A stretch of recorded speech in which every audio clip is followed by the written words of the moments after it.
Le 68e Festival de Cannes s'ouvre cette semaine avec comme président du jury les frères Coen, ce qui nous a donné envie de résumer leur prestigieuse carrière en 5 minutes chrono. Les frères Coen sont nés dans les années 50, d'abord Joel, puis Ethan, des études de cinéma pour Joel, des études de philo pour Ethan, puis un rôle d'assistant monteur sur un célèbre film d'horreur pour Joel, avant le tournage de leur premier film en commun en 1984, qui lance définitivement leur carrière, une carrière ponctuée notamment par 9 sélections au Festival de Cannes, avec à la clé 3 prix de la mise en scène, un grand prix du jury et une palme d'or. Bon, voilà pour l'essentiel. Mais quoi d'autre ? Eh bien, de nombreux acteurs apparaissent régulièrement chez les frères Coen, par exemple George Clooney, John Goodman, Frances McDormand ou John Turturro et Steve Buscemi, et toujours avec des looks impayables. C'est que le look est la grande affaire du cinéma des frères Coen, définissant bien tous les anti-héros qui peuplent leur cinéma, comme Jeff Bridges, peignoir et short dans The Big Lebowski, tout comme les cheveux en pétard, la moustache et la chemise de Nicolas Cage dans Arizona Junior, sans oublier évidemment la coupe de cheveux plutôt rigide de Javier Bardem dans No Country for Old Men. Mais sinon, le cinéma des frères Coen se définit aussi par tous ces acteurs peu connus, entrevus le temps d'une scène. C'est toujours dans No Country for Old Men l'épicier un peu trop curieux incarné par un certain Gene Jones. C'est dans The Big Lebowski l'acolyte de John Turturro incarné par un certain John G. Woozers. Ou encore notre préféré dans Fargo, le gardien du parking un peu trop pointilleux incarné par un certain Peter Schmitz.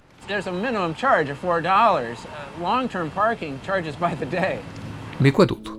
Eh bien les frères Coen ont tourné aux 4 coins de l'Amérique, que ce soit à New York dans le Grand Saut, ou dans les déserts texans de No Country for Old Men, en passant par les décors enneigés du Dakota dans Fargo, et très souvent, les frères Coen se plongent dans une période historique précise, comme la Grande Dépression dans le Mississippi dans O Brother, la Prohibition sur la côte Est dans Miller's Crossing, sans oublier le quartier de Greenwich Village au début des années 60 dans Inside Llewyn Davis, ou la banlieue de Minneapolis à la fin des années 60 dans A Serious Man.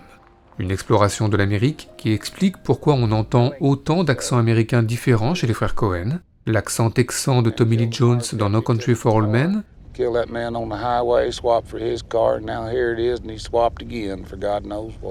ou l'accent du Mississippi dans Lady Killers,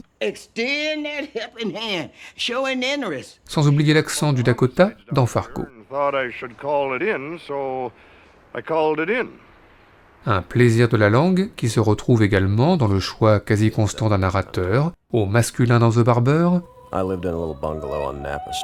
ou au féminin dans True Grit.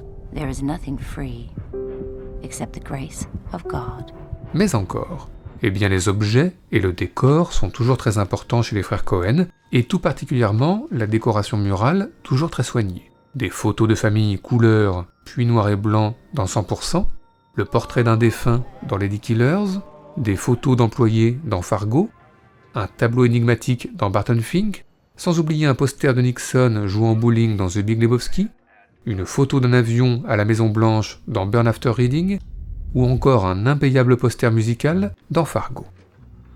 Sinon, dans le même ordre d'idées, la télévision est très présente chez les frères Coen, et les programmes sont là aussi toujours judicieusement choisis. Un discours de George Bush père dans The Big Lebowski, un porno cheap toujours dans The Big Lebowski, un soap opéra dans Lady Killers, et puis dans Fargo une émission de cuisine, un match de hockey, un documentaire animalier, et même quand la retransmission est de mauvaise qualité, difficile de détourner son attention. Mais encore, eh bien un détail qui n'en est pas un, les frères Coen ont une grande fascination pour les pieds. On ne compte plus en effet les personnages présentés d'abord par leurs chaussures, comme dans Lady Killers, dans Arizona Junior ou dans Burn After Reading, des plans sur les pieds qui permettent également des ellipses pour signifier le sexe dans Barton Fink, ou la mort dans Arizona Junior, des pieds enfin sur lesquels on souffle dans The Big Lebowski, que l'on embrasse dans Barton Fink, et que l'on lave et que l'on rase dans The Barber. Enfin, accélérons un peu, les frères Coen ont développé un certain amour pour les animaux, notamment les chats ou les chiens. Ils ont également développé une certaine fascination pour la musique, que leurs personnages écoutent aussi bien chez le médecin qu'en cours qu'au sport. Et enfin bien sûr, les frères Coen ont toujours eu un goût certain pour les chapeaux, qu'ils soient très grands, qu'ils soient très petits, ou qu'ils soient tout seuls dans la forêt. Voilà, le cinéma des frères Cohen c'est tout cela, et bien d'autres choses, mais c'est enfin et surtout, pour nous, cette scène d'audition dans Inside Llewyn Davis, une façon qui n'appartient qu'à eux de prendre le temps, dans un cinéma américain qui en manque parfois, et même souvent. Okay.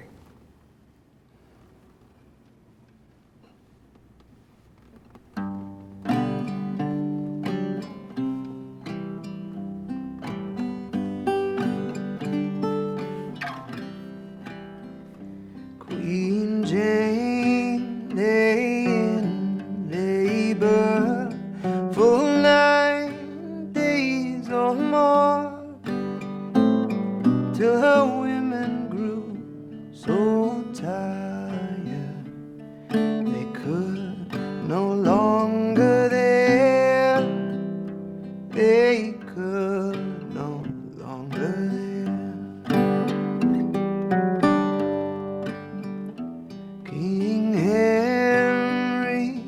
King Henry, will you do one thing for me?